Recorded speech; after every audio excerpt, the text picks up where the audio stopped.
Okay, here we are at the Digital Pedagogy Project. This is our final project for the class, and it's a pretty big one. There's a lot of moving pieces here, but I think as in-service teachers, you will find a lot of these to be relatively easy. These are going to be things that you already do naturally as part of your jobs. The main thing that we're doing here is taking an assignment from the class or an assignment that you'd like to teach in one of your classes and adapting it, keeping digital literacies in mind. Thinking about the digital literacy practices we've learned about this semester and using them in your actual pedagogy. So there's three parts to the assignment. The first one is doing exactly what I just said, just taking one assignment, explaining it, and then explaining how it would be adapted using the lessons from the class. The second part is to actually do the assignment, the new assignment that you've created yourself, and write a short reflection about what you learned from that process. The reason that I'm having you do your own assignments is because I'm a strong believer that teachers should actually do the assignments that they assign. I find personally that when I do these assignments, I learn a lot from them, and I a lot of times adapt the assignment based on what I've learned. So I'm hoping to get that going with you as well. The reflection part of it is just explaining how things have changed, what you did learn from that process. And then part three is the shortest part. It's simply presenting the assignment for your peers in the class. You'll have to, of course, do this in a digital format, but you have a number of options. You could make a video like this one that walks people through the assignment. You could make a PowerPoint for us to look at. You could make a Prezi for us to go through. There's a number of different ways that you can do it. So the requirements for the assignment, part one needs to be between 3,000 and 6,000 words or the multimodal equivalent if you decide to do stuff other than just written text.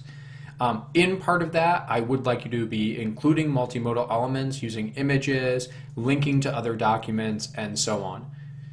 Part one must include some of that media in it. Part two needs to be a complete draft of the assignment that you've created. And so whatever you're assigning, you need to do the whole thing. And then also a 1,000 to 2,000 word reflection along with it. Part three should be relatively short, just 2 to 3 minutes. This means that you're going to have to leave a lot out of the assignment. That means that you just need to kind of hit the high points. The due dates are on here. This is just a reminder about original content. I mentioned plagiarism when we talked about the syllabus early on in the semester. I'm reminding you again now because this historically has been the assignment where people plagiarize the most often. I think most of the time it's by accident. People aren't thinking about the fact that they didn't necessarily create these documents, but I do want everything in this assignment to be made by you or cited correctly, used legally and cited correctly. So that means that you can't just take a handout that one of your peers made and use it. You can't take stuff from Teachers Paying Teachers or wherever else. Everything in this needs to be made by you. You're welcome to use that stuff in your own classes later, but for this assignment, it needs to be made 100% by you. There are three parts here explaining part one, part two, and part three in much more detail than the little overview that you get right here. I do suggest that you go through and read these in detail. One of the things to note is that there is a bulleted list for part one that has all of the things that I expect you to include, such as just an explanation of the assignment, how it would be presented to the students, and so on. I would like to see things like grading rubrics along with it, homeworks that you might assign, readings that you might assign, and so on and so on. Anything that would be part of the assignment. A little more information about part two and part three as well. Submitting content should be relatively easy at this point. Part one and part two will be separate Google documents. Make sure that you name them appropriately. For part one, you're likely to be linking to other documents. I suggest putting the other documents in a separate folder within our shared folder, and then just copying the web address and linking that in your main document there. If you don't know what I mean, please feel free to ask for more information about that. Part 3 will need to be linked to somewhere outside of Google Drive or outside of Blackboard. Since this probably will be something like a video or a Prezi or whatever, you'll have to probably link to that thing. This needs to be public because your peers in the class will need to see it. So you'll need to make a public video and then put a link to that in our discussion in Blackboard. I just want to say that again because this is a different submission than usual. There is a discussion forum in Blackboard. You will need to put a link in there.